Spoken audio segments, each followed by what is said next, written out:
oh my God, I can't do it. I can't lift off the floor. This isn't for me. Freaking out. Everybody saw me. I failed. I can't even lift up. I can't lift back. I don't feel my TVA. I don't even know what it is. I can't do this. It's not for me, and I quit. We quit in our minds a long time before our bodies are ready to give up.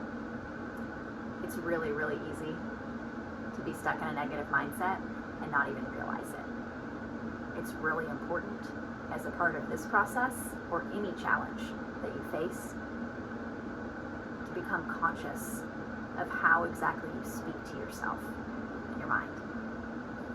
How do you react when you encounter a challenge? Are you upset? Are you sad? Are you mad? Are you embarrassed? Do you laugh? That's a little more rare. What we're trying to develop through this process is something that's going to help us in every challenge we encounter on and off our yoga mats. It's a staunch defiance. It is choosing courage over comfort. So when we have that failure, we experience that embarrassment, we choose courage.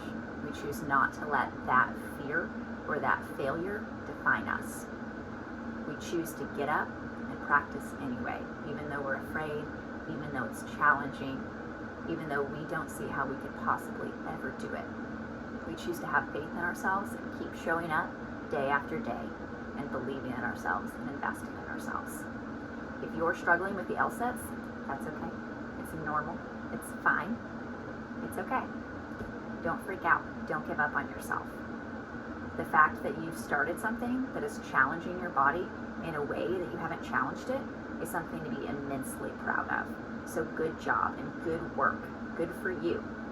If you weren't committed, if you weren't dedicated to finding a way to make it work for yourself, you wouldn't even be here watching this video. So first of all, pat yourself on the back. I am proud of you for showing up, for looking for a way to make it work, and not giving in to the temptation to give up on yourself or to be afraid. Thank you for choosing courage with me today. We're going to talk about a sidestep from the L-Sit. So don't think of this as a step back or a step down. If you haven't engaged your transverse abdominis before, or you haven't done a lot of pelvic floor work, it may be really challenging for you to even feel where that muscle is, what it feels like. You may not feel it yet, and that's okay. It might take a week or two of practice before you become aware of what that muscular engagement feels like. That's okay. It's been sleeping for a long time. It's just your own personal sleeping beauty, and it needs true love's kiss. And that's the self-love and self-care you give yourself every day on your mat. So hop on your mat, join me in something comfortable, and we're going to work on a predecessor or a sidestep to an L-Sit exercise. I demoed this in one of our introductory videos, but we're actually going to add this for any of you who are struggling, or if you just want a little added bonus. I'm a huge fan of workouts that you can do in a supine position or laying down. For some reason in my mind, even if they're very challenging positions, they seem easier because I get to do it laying down.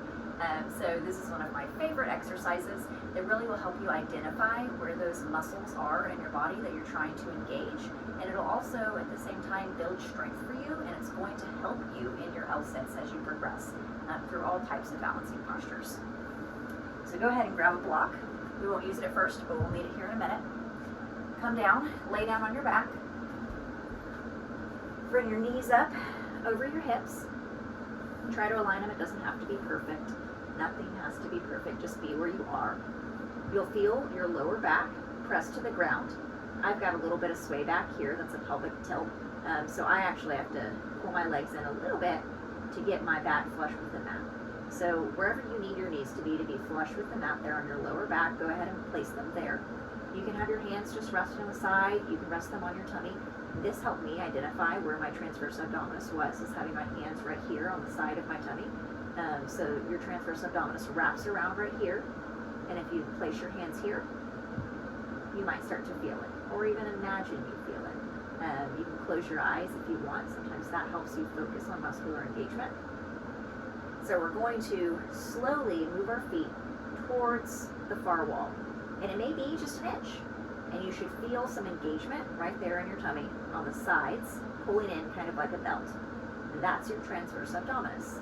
If you go a little bit too far, you'll feel your lower back come off the mat, and then we're really just getting into our back muscles. So that's not where we want to focus. So we want to pull them right back in. It's okay if it doesn't even feel like a perceptible movement. You're still building strength even if it doesn't look fancy. If you've ever seen somebody build a skyscraper, they start out digging a really deep hole, and it doesn't look very impressive. But that foundation allows that building to rise tall and look amazing and keep it structured. So that's what we're doing here with this work. So reset, knees into the middle here, and then out just far enough to feel your transverse abdominis engage.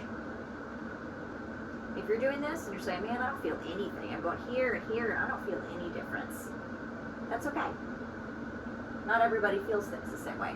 So we're going to grab our block, if that's you, put it in between our knees right here, pop our knees right back up, and we're going to keep our knees right over our hips, and we're going to squeeze that block.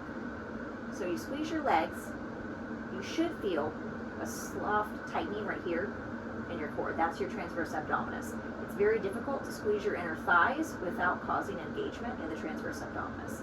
So squeeze your inner thighs and you'll feel that muscle in your core engage. That's the muscle we're focusing on. So that and your pelvic floor, you can move your legs forward a little bit, move them back, play around, see where you feel that engagement, where you feel the motion in your muscles right here. When you find a place where it feels the most engaged, stay there. Stay there and stay there for about 45 seconds. So you can have your handy dandy timer like I do here and just hang out for a little bit. Then you can come back down, set your legs down and go for a rest. And then try this. If you're experiencing difficulty with your L-sits, try adding 5 repetitions of this to your daily practice. So with or without the block,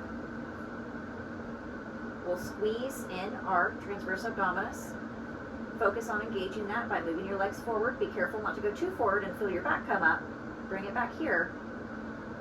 So it can be just a tiny movement. You'll notice my legs don't look like they're moving very far because they're not.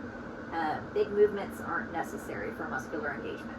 So feel right here in your tummy if you can feel it. If you can't, that's okay too. Try closing your eyes and thinking, just focus on your core right here, where you're feeling the movement in your muscles. Find a place where it feels the most engaged and just stay there. Time it, count it, do 5 reps of that for 45 seconds. And you'll notice over about the course of a week that it's really going to improve your ability to engage your transverse abdominis in your seated position with L-sit. Thanks for joining me here today. Feel free to comment, send me a message for questions. I'm happy to help out. But remember, the most important thing that you're doing is showing up for yourself every day, and you should be proud of yourself for doing that. That's the hardest part of anything. It's just showing up and being willing to put in the time and effort. So thank you for spending that time here with me today. I appreciate you, and show that appreciation to yourself in your practice.